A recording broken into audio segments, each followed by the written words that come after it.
Tuloy-tuloy na po tayo, darama na po tayo sa pag-aaral ng salita ng ating pinakamahal na Panginoon Jesus at ito po ay dadalhin sa atin ang ating beloved preacher, Jelson Velasco. Tayo pamalapak sa ating pinakamahal na Panginoon Jesus.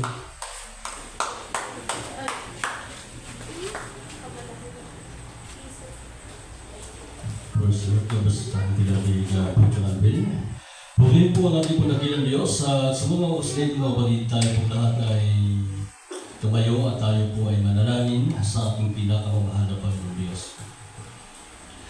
O po nakila at mapapala po namin Ama, Diyos, na pinakamakapangyarihan sa lahat amang banal. Sa kami sa pangalan mo po aming pinakamamahal na Panginoong Diyos. Sa gabing ito, mahal na Panginoon, narito po ang bawat isa sa amin. Kami po, Diyos, ay nagpapakumabang loob. Kami po ay humihingi po ng tawad sa aming po mga nagawang kasalanan, sa aming mga pagkukulang, sa aming mga pagkakamali. Patawarin mo po, mahal na Panginoon Diyos, ang bawat isa sa amin. At abutin kami ng iyong mapagpalang kamay sa mga oras na ito. Maging sa aming pag-aaral ng iyong pong banal na salita, mahal na Panginoon. Ikaw po ang siyang mangusap sa bawat isa sa amin. At gamitin mo po ang iyong abang lingkod bilang daluyan ng espiritual na pagpapala.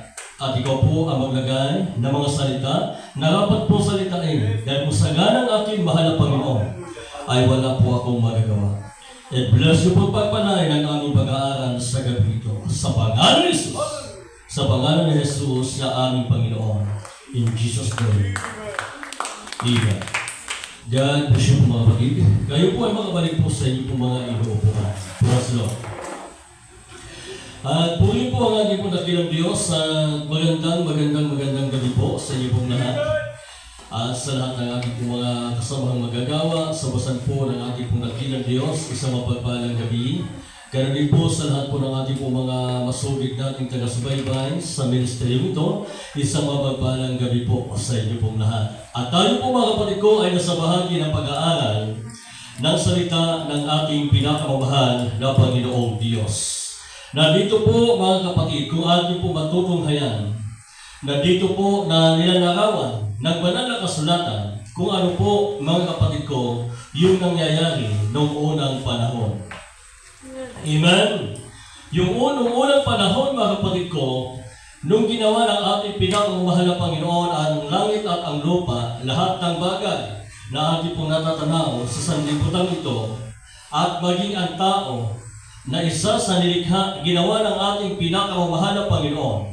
At ang sabi po ng banal na kasulatan, mga kapatid ko, dahil sa pagsagana ng katampalasanan, pagsagana ng kasalanan, pagsagana, mga kapatid ko, ng mga makamundong gawain, dito po, mga kapatid ko, ang ating pinakamamahal na Panginoon Diyos ay nagtakda, nagugunawin niya ang naunang daigdig. Amen? Subalit, ang sabi po ng banal na kasulatan, mga kapatid, na dito po sinasabi po ng Biblia na nakita ng ating pinakamamahal na Panginoon yung gawa o lakad ng mga tao. Amen? At nasabi nga po ng banal na kasulatan sa unang talata na ating pong bubuksan, dito po sa lahat po ng Genesis, Kapitulo 6, ang talata po, mga kapatid ko, ay 5. Ganito po ang sinasabi ng banal na kasulatan. Ang sabi po dito ng Biblia, at nakita ng Panginoon na mabigat ang kasamaan ng tao sa lupa at ang buong hata ng mga pag-iisip ng kanyang puso ay pawang masama lamang na parati. Ituloy po natin ang basa. At nagsisi ang Diyos, ang Panginoon, na kanyang nilalang ang tao sa lupa at nalumbay sa kanyang puso. Sa city, at sinabi ng Panginoon, lilipulin ko ang tao na aking nilalang sa ibabaw ng lupa, ang tao at gayon din ang hayop at ang mga umuusad at ang mga ibon sa impapawid, sapagkat pinagsisisihan ko na aking nilalang sila. Datapwat si Noe ay nakasumpong ng biyaya sa mga mata ng Panginoon. Si Noe at ang kanyang mga anak, ito ang mga lahi ni Noe. Si Noe ay lalaking matuwid at sakdal noong kapanahunan niya. Si Noe ay lumalakad na kasama ng Diyos.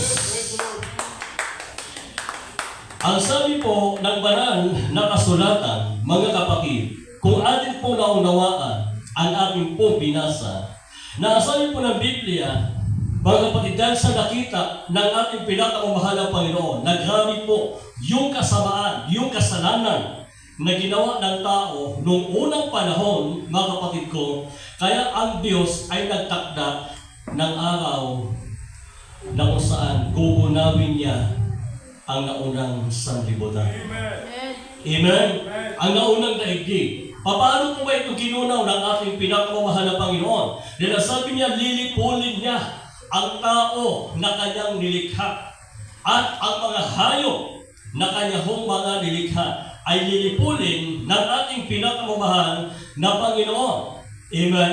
Subalit, mga kapatid ko, kahit sa kabila ng marami po ang mga tao na sumusuway sa Diyos, sa kabila ng marami po ang mga tao na gumagawa ng kasamaan, gumagawa ng kasalanan, lumalabag sila sa kalooban ng ating pinakamamahal na Panginoon. Na sabi ng banal na kasulatan, mabigat ang kasamaan ng tao sa lupa. Amen? Sa kabila noon, mga kapatid ko, mayroon pong nakita ang ating pinakamamahal na Panginoon na isang pamilya na kung saan ang pamilyang ito, mga kapatid ko, sila ay may takot sa Diyos. Amen. Ibig sabihin, mga kapatid, kahit sa kabila na yung nasa paligid nila, yung mga pamumuhay ng mga tao noon, mga kapatid ko, makikita natin na ang tao ito, ang pamilyang ito, sila po ay hiwalay sa mga ginagawa ng kasamaan ng nasa paligid nila. Amen. Kayo ho ba, mga kapatid, kung sa atin po ito nangyayari? Sa atin po, halimbawa na lang, kung saan man tayo, mga kapatid ko, naghopo na pabilang. Kung paano po yung nasa paligid natin, yung mga kasama natin, kung yung pamumuhay nila ay makamundong pamumuhay, yung saya nila ay sayang makamundo, mga kapatid ko, at nakikipagkaisa ka sa kanila, ang ibig sabihin, kasama ka nila. Amen? Pero itong si Noe, ang pamilyang ito, mga kapatid ko, na sinasabi ng banal na kasulatan, sila po, mga kapatid ko, ay hindi po nakikiayon kung ano po yung ginagawa ng mga kasama nila, kung ano po yung ginagawa ng mga kaibigan nila, kung ano po ang ginagawa, mga kapatid ko, ng mga kapitbahay nila, ng mga kasamahan nila sa trabaho. Hindi nila ito ginagaya sapagkat sila po ay lumalakad na kasama ang ating pinakamamahal na Panginoon. At pinatutunayan ng banal na kasulatan na kapag ikaw ay Kristiyano, kapag ikaw ay mananampalataya, dapat alam mo kung saan ka nararapat. Alam mo dapat kung saan ka dapat. Amen? Bakit? Kasi hindi tayo ayon sa mundo. Hello? Yung mundo, mga kapatid ko, natural lang sa kanilang magbisyo. Natural lang sa kanilang maglasing. Natural lang sa kanila ang gumawa po ng kahilayan, ng mga kalayawan. Natural lang sa kanila yon. Subalit kung ikaw ay mananampalataya, ikaw ay nagsasabing anak ka ng Diyos, dapat hiwalay ka sa kanila, huwag kang makikiayong sa kanila, sapagkat alam natin kung saan ang tungo nila. Amen? Yun yung mga tao, naniniwala araw sa Diyos, subalit wala silang ginagawa para sa Panginoon. Naniniwala araw sila sa Diyos, subalit, mga kapatid ko, hindi nila ipinapabuhay ang salita ng Diyos. Amen? Noong mga panahon po ni Noe, mga kapatid ko, di ba yung mga tao noon, naniniwala din naman sila sa Diyos? Naniniwala din sila sa Diyos, subalit wala silang ginagawa para sila po ay maligtas. Nagpatuloy sila sa paggawa ng kasamaan, nagpatuloy sila sa kasakiman, nagpatuloy sila sa kamunduhan, at nagpatuloy sila, mga kapatid ko,